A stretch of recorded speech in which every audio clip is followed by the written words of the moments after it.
This isn't an Asus Zephyrus G14 review.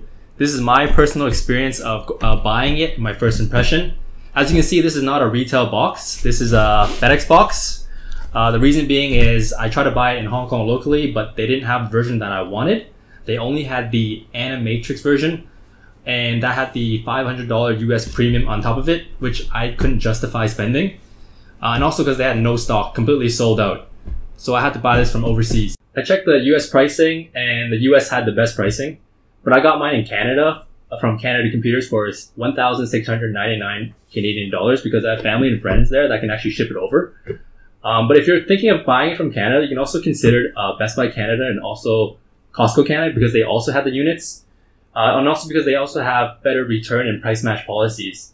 So just learn from my mistake. So unfortunately, like a couple of weeks after I made my purchase from Canada Computers, Best Buy had a discount on the G14, and I tried to get a price matching from Canada Computers, but they just refused.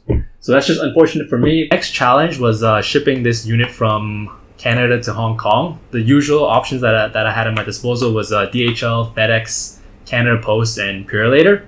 And if you're price conscious, you can't beat Canada Post in terms of pricing. But given that it's a pandemic, at that time, Canada Post wasn't shipping it to Hong Kong. And also I didn't want to wait 3 months anyways. So I ended up going with FedEx, and one of the main reasons is because of this laptop box that they provide to you for free. It's a dedicated laptop box, and it also comes with a static bag. Alright, opening up the box, it's pretty open. As you can see, there's a lot of padding here to protect your computer. More padding.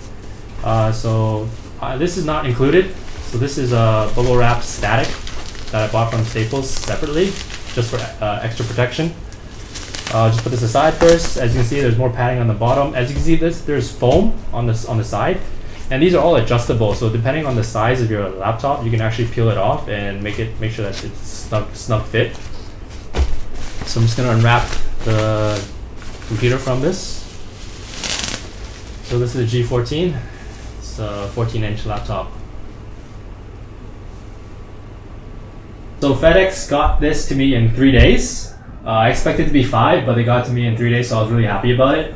So the final pricing of this entire thing is to get it to Hong Kong was, for the computer, it was $1,699 CAD. Taxes was 30%, so that's $220.87.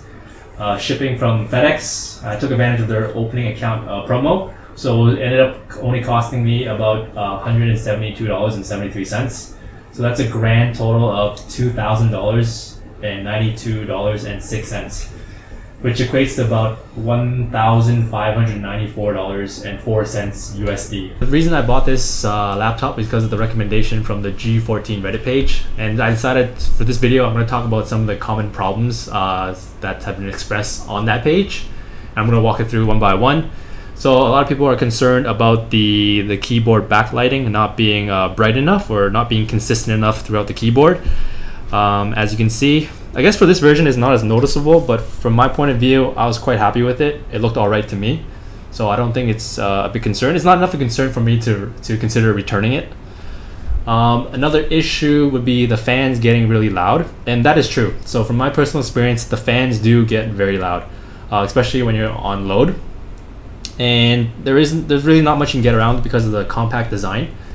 But for me, it's manageable in the sense that since I live in the city with a lot of city noise, like street noise, but I can imagine someone that's living in the suburbs that's really quiet. That might be, I guess it can get pretty annoying. But for me, it's acceptable and I can live with it. Another concern was coil whine. Fortunately for me, I didn't have that issue with this particular unit. So I'm pretty happy about that as well. All I did was basically from getting it and unpacking it is just doing the Windows update, basic update, and everything worked out pretty well. In terms of battery, I think that's the part where I'm not getting the 10 hours. I still need to fiddle around with that and see if I can get the 10 hours as advertised. But it's not too big of an issue because most of the time I have this laptop plugged in anyways because I'm using it for DaVinci Resolve for video editing. Not the most demanding of games, but on Overwatch, I'm getting between 120 to 130 FPS. This is with Armory Crate on performance setting.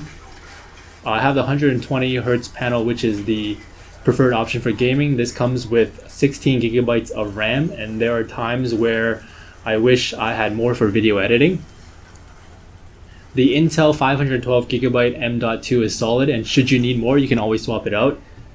The only major hiccup I experienced was the loss of sound. The laptop speakers suddenly cut out and started playing on my external monitor speakers. I initially thought it was an incorrect playback device selected, but that wasn't the case. I did the usual troubleshooting, including reinstalling sound drivers, but to no avail. I had to ultimately do a system restore, which solved my problem. My advice would be to create a restore point after you set your computer up in case something like this happens. I know I have mainly focused on the negatives, but this G14 is a beast and it sets the bar for 14-inch. I know it's a bit pricey and not always in stock, but I would recommend it if you're looking for a powerful computer in a small form factor. Thank you for watching. Hit the subscribe button, hit the bell notification, hit the thumbs up, and leave a comment below.